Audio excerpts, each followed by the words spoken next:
यीशु सहाय, आप सभी का स्वागत है यूट्यूब रविवारी आराधना में। आज का तारीख है 24 अक्टूबर 2021 और आज पवित्र आत्मा यानी कि पेंतेकोस्त के पश्चात ये 22वां प्रभुवार है और आज का विषय है परमेश्वर का सच्चा मंदिर, ट्रू टेम्पल ऑफ गॉड। आइए हम लोग प्रार्थना करें। इफिसियों 2 और 19 में लिखा है, इसलिए तुम अब विदेशी और मुसाफिर नहीं रहे, परंतु पवित्र लोगों के संगी, स्वदेशी और परमेश्वर के घराने के हो गए हो। प्रार्थना करें। हे परमेश्वर, हम सब धन्यवाद देते हैं, व्यक्तिगत जीवन होकर, पारिवारिक जीवन होकर, कलीसिया होकर, कि तूने हम सबको आराधना करने का अवसर दिया और आज के इस रविवारी आराधना में परिवारों को तूने जोड़ा है यूट्यूब के द्वारा। प्रार्थना है परमेश्वर कि हम सब के आराधना करने में हम सब के साथ हों, गीतों के गाने, वचनों को पढ़ने, सुनने, मनन करने में तू हम सब की अगुवाई कर, हमारे प्रभु यीशु ख्रिस्त के द्वारा, आमीन। गीत संख्या 178, हिम नंबर 178।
कलिट की प्रार्थनाओं को आइए हम सब करें।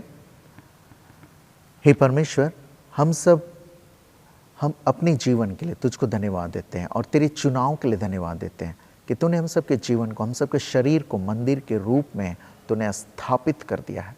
तूने इसकी घोषणा कर दी कि हम सब तेरे लिए जीवित मंदिर है। जीवित परमेश्वर, यह वर दे कि जिन बातों से तू घृणा करता है और जिसकी चर्चा तूने यिर्मयाह उसके 7वें अध्याय में की है और जिसकी चर्चा तूने इफिसी 2:13 से 22 पदों में की है, उन सबको याद करें और इन सब वचनों के पढ़ने के द्वारा हम सब अपने शरीर को, अपने जीवन को, आत्मा को स्वस्थ रखें, स्वच्छ रखें, ताकि परमेश्वर यह मंदिर तेरे लिए शुद्ध और पवित्र रहे, जिसको तूने अपने लिए सृजा है। हे परमेश्वर, जो कुछ भी गलतियां हो चुकी हैं उन सब के लिए हम सब माफ़ी मांगते हैं। क्षमा दे, क्षमा प्रदान कर और हम सब के इस जीवन में, इस मंदिर में तू ही निवास करता रहा, पीढ़ी से पीढ़ी तक, हमारे प्रभु यीशु ख्रिस्त के द्वारा, आमीन। हम सब अपने जमशेदपुर पास्तरित के लिए प्रार्थना करें। हे परमेश्वर, तूने यह वर दिया कि हम सब अपने विश्वास के क्रमबद्ध विकास के लिए एक पास्तरित के अंतर्गत पाए जाते हैं। यह वर दे कि हम सब अपने विश्वास को क्रमबद्ध रूप से सींचें, उसको बढ़ने दें और अपनी इस कलीसिया में दृढ़ और सबल बने रहे। परमेश्वर, जितनी भी तकलीफ़ें, चुनौतियाँ आती हैं, तिस पर भी हम सब तेरे वचन को थामे रहने के द्वारा कलीसिया में सुदृढ़ बने रहें, ताकि हम सब फलदायी बने रहें। जमशेदपुर पास्तरित हम सब के जीवन में परमेश्वर तेरे आशीष और अनुग्रह को लाया जाने वाला बना रहे और हम सब भी इस पास्तरित की उन्नति तेरे वचनों को थामे रख कर करते रहें और उस उन्नति को देखने पाएँ, परिवार के साथ पीढ़ी से पीढ़ी तक, हमारे प्रभु यीशु ख्रिस्त के द्वारा। आमीन। हम सब सुसमाचार प्रचार के लिए प्रार्थना करेंगे। परमेश्वर, तूने हम सबको यह वर दिया कि हम सब एक साथ होकर, परिवार होकर के तेरे वचन को पढ़ पाते हैं। ऐसा वर दे कि जहाँ कहीं भी तेरे वचन का प्रचार नहीं हुआ है, वहाँ पर तेरे वचन का प्रचार अच्छी रीति से हो और हम सब के जीवन का इस्तेमाल कर, ताकि हम सब भी सुसमाचार प्रचार के भागी होने पावे, हमारे प्रभु यीशु ख्रिस्त के द्वारा। आमीन। पाप अंगीकार की प्रार्थना को हम सब काम में लाएंगे। प्रियो, हमारे प्रभु यीशु ख्रिस्त ने कहा है, प्रभु हमारा परमेश्वर ही एकमात्र प्रभु है। तू प्रभु अपने परमेश्वर को अपने संपूर्ण मन, संपूर्ण प्राण, संपूर्ण बुद्धि और संपूर्ण शक्ति से प्रेम कर। यह पहली आज्ञा है। दूसरी यह है, अपने पड़ोसी को अपने समान प्रेम कर। इनसे बड़ी और कोई आज्ञा नहीं है। परमेश्वर ने संसार से ऐसा प्रेम रखा कि उसने अपने इकलौता पुत्र यीशु ख्रिस्त दे दिया कि वह हमें पापों से बचाए, स्वर्ग में हमारे लिए निवेदन करता हो और हमें शाश्वत जीवन में पहुँचाए। इसलिए हम पश्चाताप और विश्वास के साथ अपने पापों का अंगीकार करें। हम परमेश्वर की कृपा से उसकी आज्ञाओं का पालन करने का और सब लोगों के साथ मेल मिलाप और प्रेम से रहने का दृढ़ संकल्प करें एक साथ। हे सर्वशक्तिमान परमेश्वर, हमारे स्वर्गीय पिता, हमने मन, वचन और कर्म से तेरे विरोध और एक दूसरे के विरुद्ध पाप किया। हमने अपनी अज्ञानता और दुर्बलता के कारण और जानबूझकर भी बुराई की और भलाई करने में असफल रहे हैं। इन सब पापों के लिए हम सचमुच खेदित हैं और अंतःकरण से पश्चाताप करते हैं। तेरे पुत्र यीशु ख्रिस्त ने हमारे लिए अपने प्राण दिए, उसी के कारण हमने जो पाप किया उनको क्षमा कर और यह वर दे कि भविष्य में हम नया जीवन पाकर सदा तेरी सेवा करें, ताकि तेरे पवित्र नाम की महिमा हो। आमीन। सर्वशक्तिमान परमेश्वर उन सबको क्षमा करता है जो एक दूसरे को क्षमा करते और सच्चा पश्चाताप करते हैं। वही आप सब पर दया करे, आपके सब पापों को क्षमा करे, उनसे आपको छुटकारा दे, सब भले कामों में आपको स्थिर और सबल करे और शाश्वत जीवन में बनाए रखे, हमारे प्रभु यीशु ख्रिस्त के द्वारा। आमीन। परमेश्वर का धन्यवाद हो। आज के लिए चुना हुआ ठहराया गया पहला पाठ वचन यिर्मयाह नामक पुस्तक और उसके 7वें अध्याय 1 से 4, उसके उपरांत 8 से 14। यिर्मयाह 7 1 से 4, उसके उपरांत 8 से 14। जो वचन यहोवा की ओर से यिर्मयाह के पास पहुंचा वह यह है, यहोवा के भवन के फाटक में खड़ा हो और यह वचन प्रचार कर और कह, हे सब यहूदियों, तुम जो यहोवा को दंडवत करने के लिए इन फाटकों से प्रवेश करते हो, यहोवा का वचन सुनो। सेनाओं का यहोवा यूं, जो इस्राएल का परमेश्वर है, यूं कहता है, अपनी अपनी चाल और काम सुधारो, तब मैं तुमको इस स्थान में बसे रहने दूंगा। तुम लोग यह कहकर झूठी बातों पर भरोसा मत रखो कि यही यहोवा का मंदिर है, यही यहोवा का मंदिर है, यहोवा का मंदिर है। 8 से 14। देखो, तुम झूठी बातों पर भरोसा रखते हो जिनसे कुछ लाभ नहीं हो सकता। तुम जो चोरी, हत्या और बेविचार करते, झूठी शपथ खाते, बाल देवता के लिए धूप जलाते और दूसरे देवताओं के पीछे जिन्हें तुम पहले नहीं जानते थे चलते हो, तो क्या यह उचित है कि तुम इस भवन में आओ जो मेरा कहलाता है और मेरे सामने खड़े होकर यह कहो कि हम इसलिए छूट गए हैं कि ये सब घृणित काम करें? क्या यह भवन जो मेरा कहलाता है तुम्हारी दृष्टि में डाकुओं की गुफा हो गया है? मैंने स्वयं यह देखा है। यहोवा की यह वाणी है, मेरा जो स्थान शीलो में था, जहाँ मैंने पहले अपने नाम का निवास ठहराया था, वहाँ जाकर देखो कि मैंने अपनी प्रजा इस्राएल की बुराई के कारण उसकी क्या दशा कर दी थी। अब यहोवा की यह वाणी है कि तुम जो ये सब काम करते आए हो, और यद्यपि मैं तुमसे बड़े यत्न से बातें करता रहा हूँ, तो अभी तुमने सुना और तुम्हें बुलाता आया, परंतु तुम नहीं बोले। इसलिए यह भवन जो मेरा कहलाता है जिस पर तुम भरोसा रखते हो, और यह स्थान जो मैंने तुमको और तुम्हारे पूर्वजों को दिया था, उसकी दशा मैं शीलो की सी कर दूंगा। यह परमेश्वर का वचन है। परमेश्वर का धन्यवाद हो। अभी का ठहराया हुआ पाठ वचन इफिसियों के नाम संत पौलुस प्रेरित की पत्री और उसके दूसरा अध्याय और उसके 13 पद और 17 से 22 पद तक।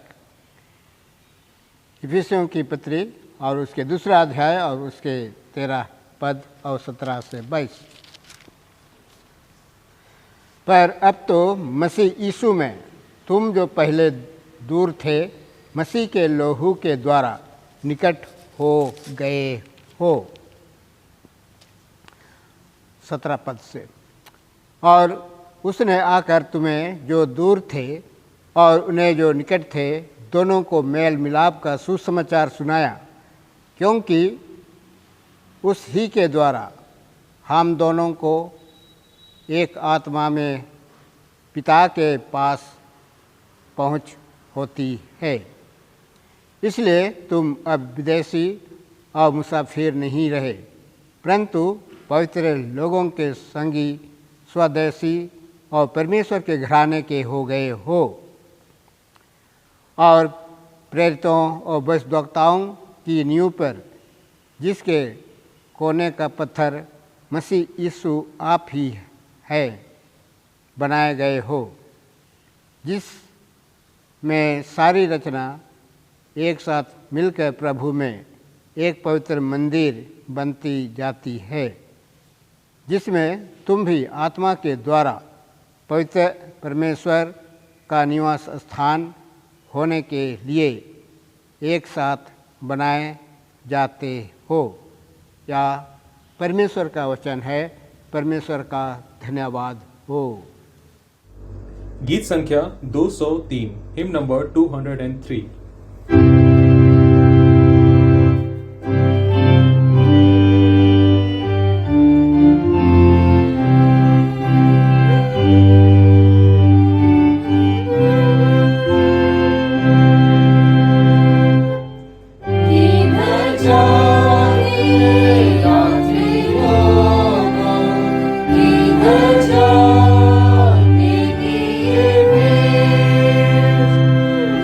Be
हमारे प्रभु यीशु ख्रिस्त का सुसमाचार पवित्र मरकुस रचित सुसमाचार उसके 11वें अध्याय और उसके 11वें पद, उसके उपरांत 15 से 18वें पद सुसमाचार आरंभ होता है।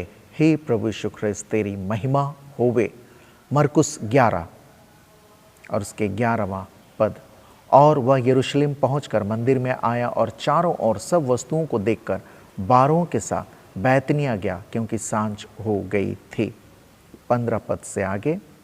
फिर वे यरूशलेम में आए और वह मंदिर में गया और वहाँ जो लेन देन कर रहे थे उन्हें बाहर निकालने लगा और सराफों के पीढ़े और कबूतर के बेचने वालों की चौकियाँ उलट दी और मंदिर में से होकर किसी को बर्तन लेकर आने जाने ना दिया और उपदेश करके उनसे कहा, क्या यह नहीं लिखा है कि मेरा घर सब जातियों के लिए प्रार्थना का घर कहलाएगा, पर तुमने इसे डाकुओं की खो बना दी है।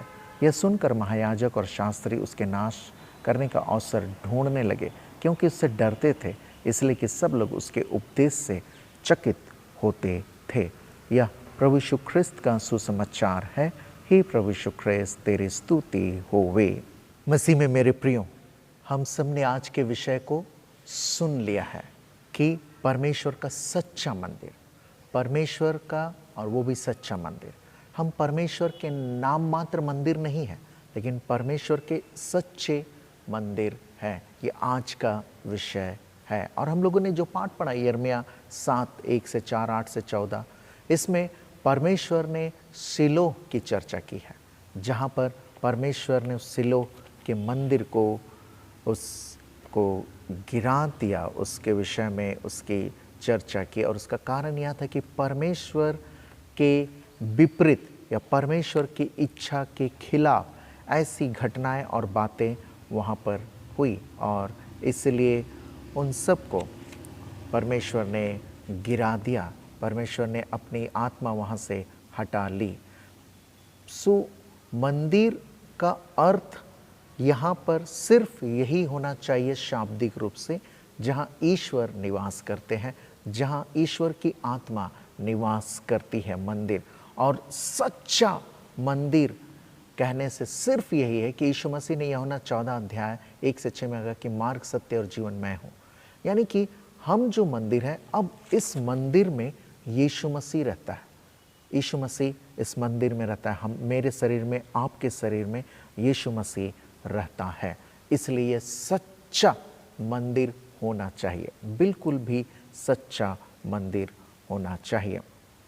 मेरे प्रियो, मरकुस 11 और उसके 15 से 18 में इसकी चर्चा हम सब ने कई बार की है, कई बार हम लोगों ने पढ़ा है।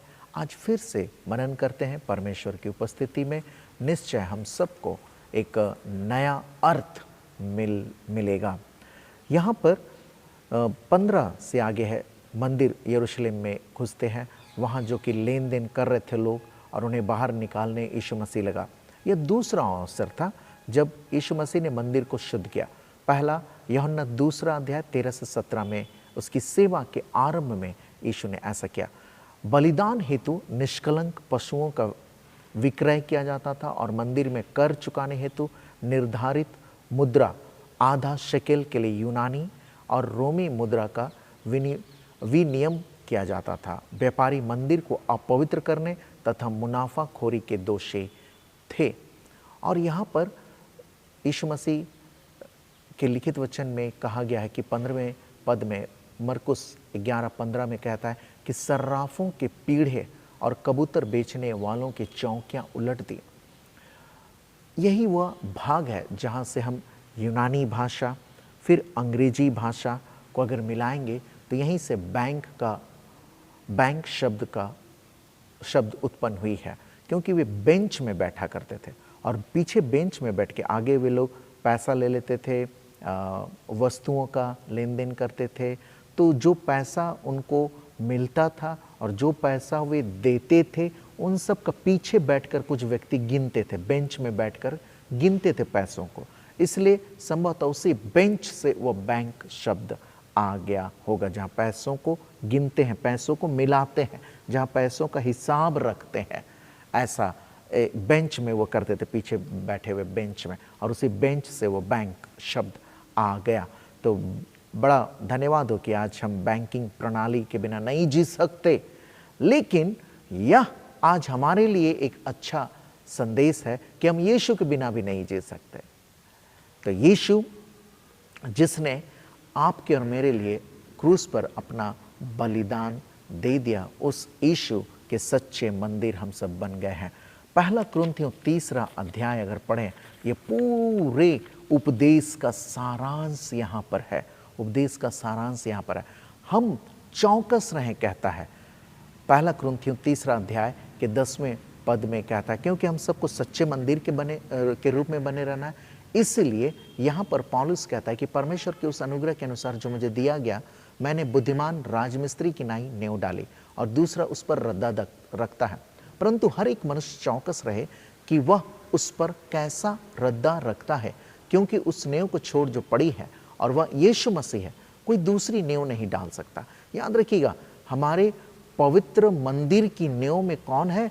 यीशु मसीह। और कोई भी इस मंदिर में इस नेव को नहीं बदल सकता, यीशु मसीह को नहीं बदल सकता। यहाँ कहता कोई दूसरी नेव नहीं डाल सकता। हम और आप सच्चे मंदिर हैं। याद रखिएगा मेरे प्रियो, बपतिस्मा के द्वारा, दृढ़ीकरण के द्वारा, पवित्र प्रभु भोज को ग्रहण करने के द्वारा हम सब इस बात को प्रतिदिन दृढ़ाते हैं यीशु मसीह के नाम में कि हम सब सच्चे मंदिर हैं, सच्चे मंदिर हैं।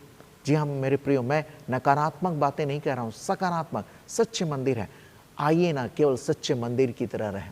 मैं एक बहुत सुंदर कल्पना कर पाता हूँ कि हम सब आराधनालय का, मंदिर का हम सब क्या कर रहे हैं? रेनोवेशन कर रहे हैं, यानी कि उसको साफ सफाई कर रहे हैं, उसको बना रहे हैं।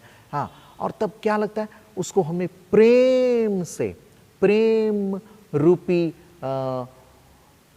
पेंट से, रंग से उसे रंगना है, क्षमा रूपी कालीन बिछाना है। जितने भी पवित्र आत्मा के फल हैं उन सब के द्वारा कलीसिया को सजा देना है, परमेश्वर की सच्चे मंदिर को सजा देना, और वो तो आप और हम हैं मेरे प्रियो। यही वो अध्याय है पहला कुरिन्थियों और उसका 13वां अध्याय, जो कि सिर्फ और सिर्फ प्रेम के विषय में बातचीत करता है मेरे प्रियो। सिर्फ और सिर्फ प्रेम के विषय में यह बात करता है कि वरदानों में प्रेम की सर्वोच्चता है। और यही पहला कुरिन्थियों 3 अध्याय और उसका 16 पद कहता है, क्या तुम नहीं जानते कि तुम परमेश्वर का मंदिर हो और परमेश्वर का आत्मा तुम में वास करता है? कितना सही इसने लिखा है। 17 पद, यदि कोई परमेश्वर के मंदिर को नाश करेगा तो परमेश्वर उसे नाश करेगा, क्योंकि परमेश्वर का मंदिर पवित्र है और वह तुम हो। इसको अंडरलाइन कर लीजिए। प्रभु यीशु ने कहा है, परमेश्वर का वचन ने कहा, मैंने तो नहीं कहा, आपने भी मुझको नहीं कहा कि हम सब परमेश्वर के सच्चे मंदिर हैं, लेकिन वचन कहता है क्योंकि परमेश्वर का मंदिर पवित्र है और वह तुम हो। तुम हो परमेश्वर का मंदिर। यहाँ यह स्थानीय कलीसिया को परमेश्वर के मंदिर के रूप में यहाँ दिखलाया गया है, लेकिन आज का विषय के अनुसार हम इसे इसलिए जोड़ रहे हैं जिसमें पवित्र आत्मा का अंतर्निवास है।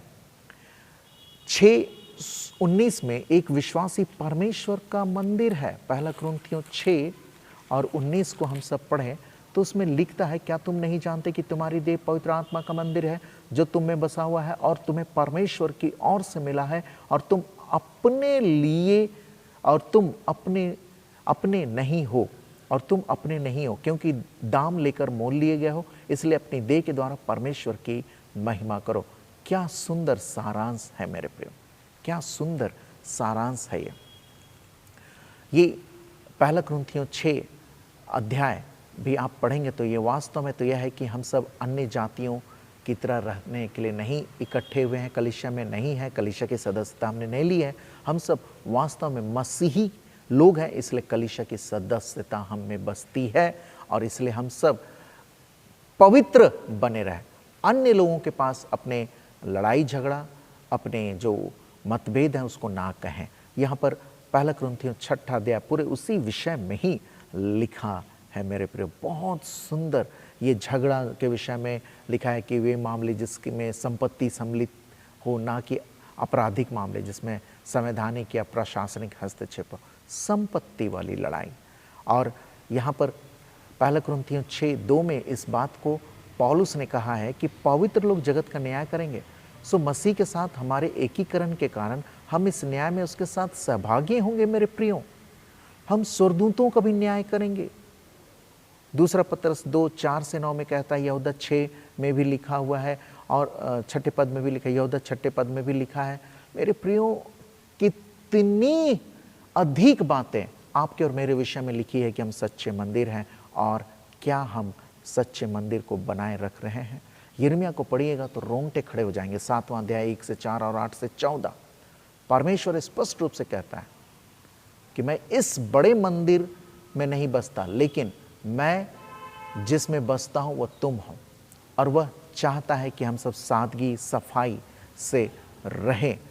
और यहाँ पर इस बात का उल्लेख किया गया पहला कुरिन्थियों और उसके 6 अध्याय में। शुरू से 1 से लेकर अगर 20 तक पढ़ेंगे मेरे प्रियो, बहुत सुंदर बातें यहाँ पर लिखी हुई है। और उसने कहा है कि पहला कुरिन्थियों 6:9 में, क्या तुम नहीं जानते कि अन्यायी लोग परमेश्वर के राज के वारिस ना होंगे। धोखा ना खाओ, ना वेश्यागामी, ना मूर्ति पूजक, ना पर स्त्रीगामी, ना लुच्चे, ना पुरुषगामी, ना चोर, ना लोभी, ना पियक्कड़, ना गाली देने वाले, ना अंधेर करने वाले परमेश्वर के राज्य के वारिस होंगे। हम सब सच्चे मंदिर हैं, तो ये बिल्कुल भी नहीं होना चाहिए जो मैंने पढ़ा।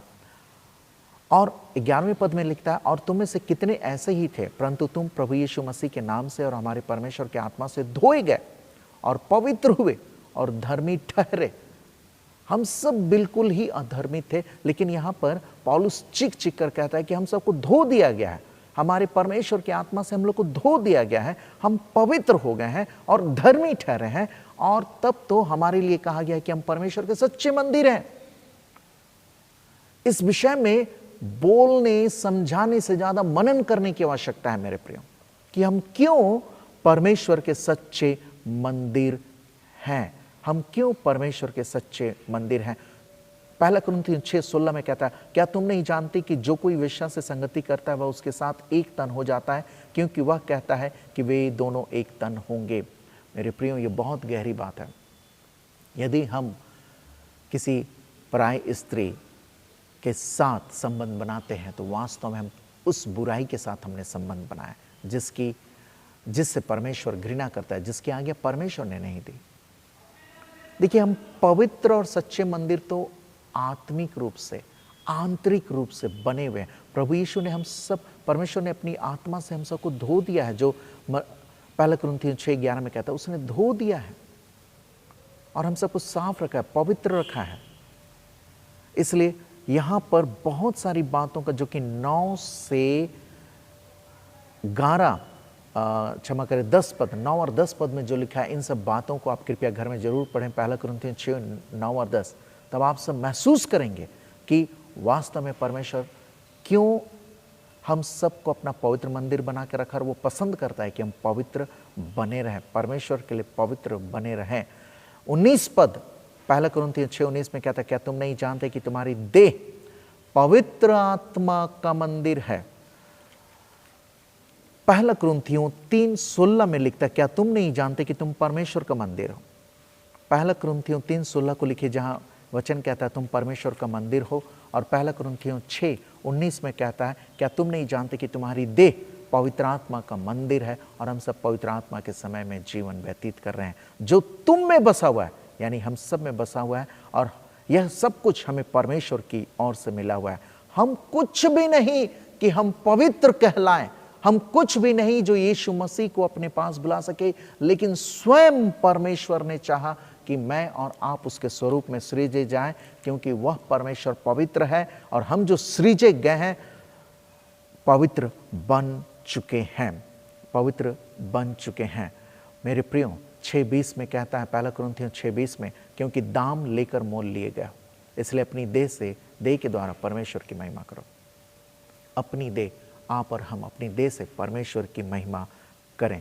परमेश्वर इतना पवित्र है, उसने अपने स्वरूप में रचा। हम छोटी सी भी गलती, इस कानी उंगली जैसा गलती भी करेंगे तो हम अपवित्र ठहरेंगे। परमेश्वर ने हमें धो दिया है अपनी आत्मा से। मेरे प्रियो, यह बहुत बड़ी बात है कि उसने धोया है, हम सबको धोकर साफ कर दिया है।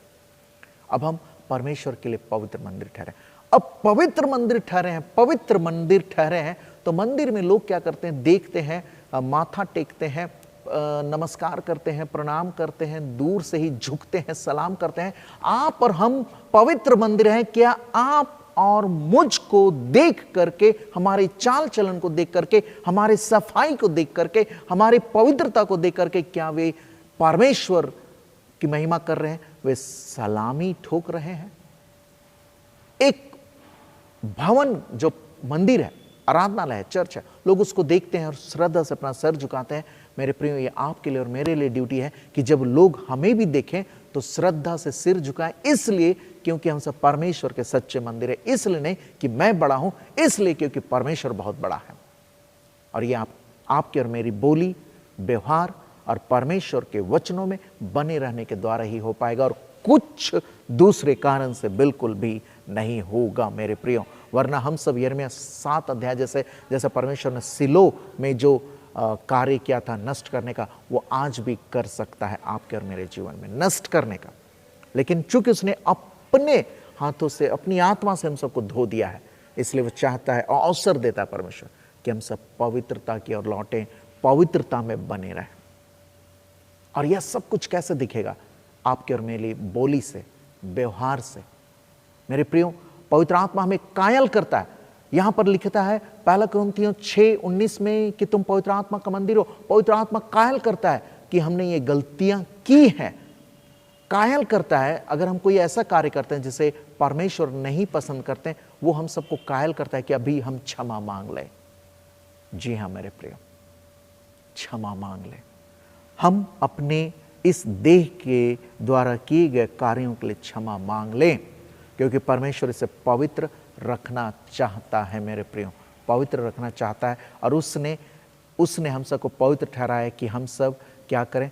पवित्र लोग और इस जगत का न्याय करेंगे, स्वर्गदूतों का न्याय करेंगे। इतनी बड़ी उपाधि दी गई है, हम सबको न्यायी जैसा बना दिया गया, न्याय सिंहासन पर। इसलिए हम निष्पक्ष रहें, हम पवित्र रहें, क्योंकि हमें न्याय करने का जिम्मा दे दिया जा चुका है। हम इस जगत का, इस विश्वासियों का न्याय, पवित्र लोगों का न्याय करेंगे और स्वर्गदूतों का भी न्याय करेंगे। इसलिए मेरे प्रियो, आप और हम इस बात को हमेशा एक स्वर्गीय कर्तव्य के रूप में लेकर आगे बढ़ें कि हमें न्यायी ठहरा दिया गया है। हम ऐसा काम ना करें कि हम न्याय ना कर सकें। हम परमेश्वर के पवित्र मंदिर हैं। और मरकुस 11:15 से 18 में इस बात को प्रभु यीशु ने बर्दाश्त नहीं किया। वो पवित्रता और सच्चाई का मिलावट बर्दाश्त नहीं कर सकता। लोग वहां जाते थे यरूशलेम कि हमारे पापों के लिए क्षमा हो जाए। निर्दोष निष्कलंक मेमना को वे चढ़ाते थे और उसके बदले में लोग लेन देन कर रहे थे। परमेश्वर यह नहीं चाहता। पाप क्षमा जो परमेश्वर का उपहार है, हम और आप नहीं दे सकते। हम और आप जैसे पुरोहितगण जब पाप अंगीकार के बाद वे कहते हैं सर्वशक्तिमान परमेश्वर तुम्हारे अपराधों को क्षमा करे, वो ये नहीं कहते कि मैं तुम्हारे अपराधों को क्षमा करता हूं। परमेश्वर क्षमा जो है परमेश्वर का उपहार है। इस उपहार की घोषणा पुरोहित लोग करते हैं। तो मेरे प्रियो, आप और हम इस बात को जरूर याद रखें कि परमेश्वर का सच्चा मंदिर है हम, और हमें सतर्कता से रहना है। मैं पहला कुरिन्थियों 3:13 पद को कहता हूं कि हर एक का काम प्रकट हो जाएगा, क्योंकि वह दिन उसे बताएगा, इसलिए कि आग के साथ प्रकट होगा और वह आग हर एक का काम परखेगी कि कैसा है।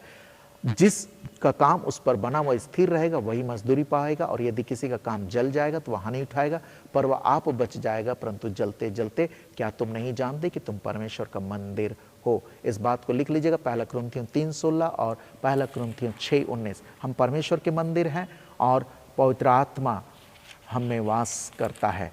6:19 में कहा गया है कि तुम्हारी देह पवित्र आत्मा का मंदिर है। यहाँ पर संपूर्णता में कहता है कि हम परमेश्वर के मंदिर हैं।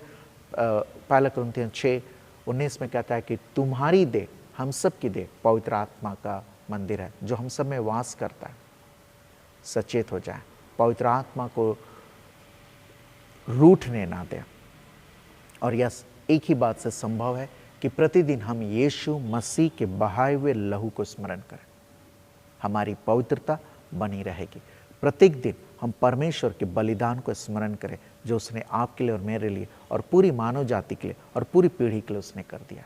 मेरे प्रियो, हम और आप पवित्र रह सकेंगे, हम और आप सच्चे रह सकेंगे जब हम परमेश्वर को दूर करेंगे, जब हम परमेश्वर को नाराज करेंगे। वो अपनी आत्मा को उठा लेगा जैसा उसने शिलोह में किया।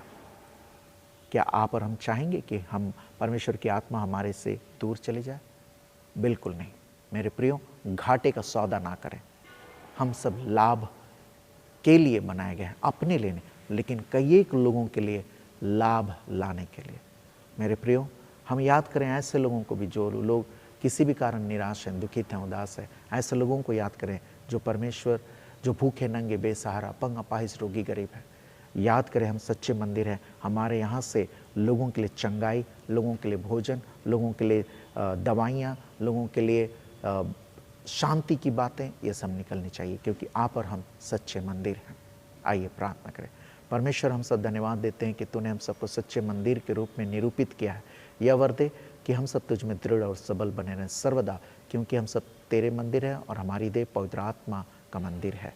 यीशु ख्रिस्त के नाम से आमीन।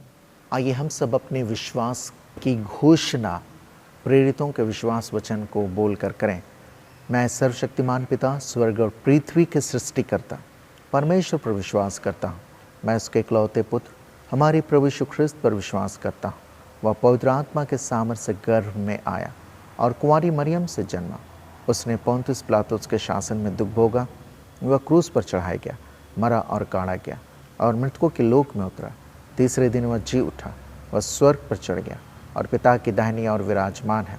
वह जीवितों और मृतकों का न्याय करने को फिर आएगा। मैं पवित्र आत्मा पर, पवित्र सार्वलौकिक की कलीसिया पर, संतों की संगति, पापों की क्षमा, देह के पुनरुत्थान और अनंत जीवन पर विश्वास करता हूँ। आमीन। गीत संख्या 157 157।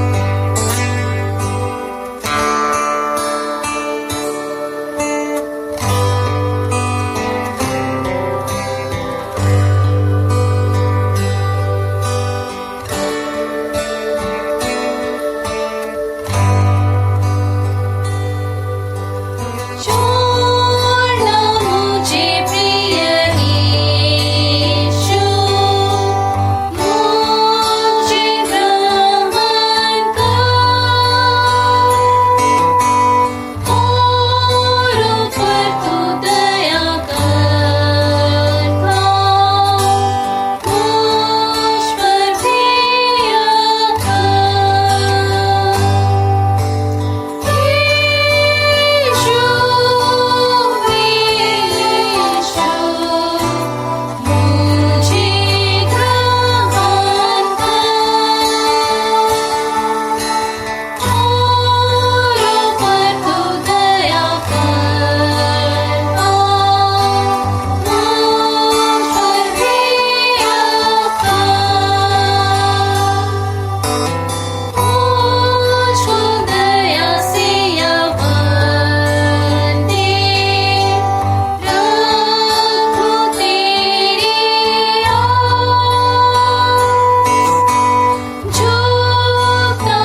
दान की प्रार्थना को करें। हम सब जो दान अर्पण करते हैं, साधारण दान, हम जो अर्पण करते हैं दशमांशों को, हम जो अर्पण करते हैं सिरनी दानों को, आइए प्रार्थना करें।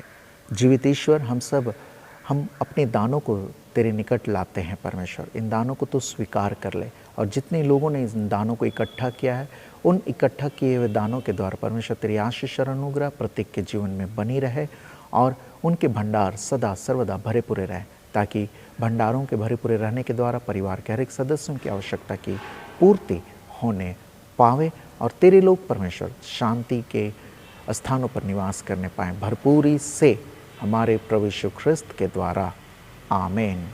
विशेष प्रार्थनाएं।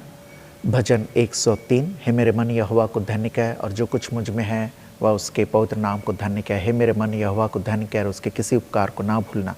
वही तो तेरे सब अधर्म को क्षमा करता और तेरे सब रोगों को चंगा करता है। वही तो तेरे प्राण को नाश होने से बचा लेता है, और तेरे सिर पर करुणा और दया का मुकुट बांधता है। पिता की और पुत्र की और पवित्र आत्मा की महिमा होवे, जैसे आदि में थी, अब है, सदा युगानुयुग रहेगी, आमीन।